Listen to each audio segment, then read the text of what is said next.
नोएडा के किसान आंदोलन में पर्दे के पीछे की जानकारियां छन कर सामने आ रही हैं और इस पूरे घटनाक्रम में दो सवाल ये प्रश्न बनकर खड़े हुए हैं। पहला, मुख्यमंत्री योगी आदित्यनाथ इतने सख्त क्यों हो गए? भारतीय किसान यूनियन के राष्ट्रीय प्रवक्ता राकेश टिकैत ने यकायक आंदोलन से किनारा आखिरकार क्यों कर लिया? इन दोनों सवालों के जवाब आपको मिलेंगे।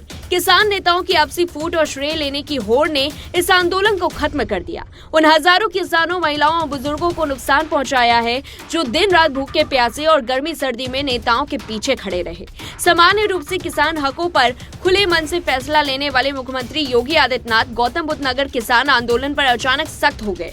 2 दिसंबर को किसानों ने संसद कूच किया, पुलिस ने रोका और 7 दिनों का वक्त लेकर नोएडा के दलित प्रेरणा स्थल में बैठा दिया। अगले 3 दिन सितंबर को दलित प्रेरणा स्थल से 123 किसानों को गिरफ्तार करके जेल भेजा गया था। पुलिस के इस एक्ट को किसानों से धोखा समझा गया। भारतीय किसान यूनियन और राकेश टिकैत किसानों के पक्ष में खड़े हो गए। 4 दिसंबर को पूरे वेस्ट यूपी में भारतीय किसान यूनियन ने हंगामा खड़ा कर दिया। मजबूर होकर दोपहर बाद लखनऊ के आदेश पर सारे 123 किसानों को बिना शर्त रिहा किया गया। रिहाई के तुरंत बाद गौतम बुद्ध नगर पुलिस की ओर से किसानों को बातचीत का ऑफर दिया गया। मुख्यमंत्री के आदेश पर 5 अफसरों की समिति का गठन किया गया। समिति जल्दी काम शुरू करेगी, उससे पहले आप लोग लखनऊ जाकर मुख्यमंत्री से मिल लें, उनके सामने अपनी बातें रखें। सभी किसानों को 10% आबादी का प्लॉट और 64.7% अतिरिक्त मुआवजा देना प्रशासनिक आधार पर संभव नहीं है। सुप्रीम कोर्ट और हाई कोर्ट के आदेश आड़े आते हैं। ये काम सरकार ही कर सकती है और इस ऑफर को दरकिनार कर दिया गया है। ग्रेटर नोएडा में रुपेश वर्मा ने ऐलान किया कि कल संयुक्त किसान मोर्चा की बैठक होगी और उस बैठक में आगे की रणनीति पर विचार किया जाएगा। जरूरत पड़ी तो फिर संसद कूच करेंगे। दूसरी तरफ नोएडा में सुखबीर खलीफा ने ऐलान कर दिया, कल किसानों का रैला दलित प्रेरणा स्थल जाएगा, उसके बाद संसद कूच होगा। उसकी भाषा बेहद तीखी थी।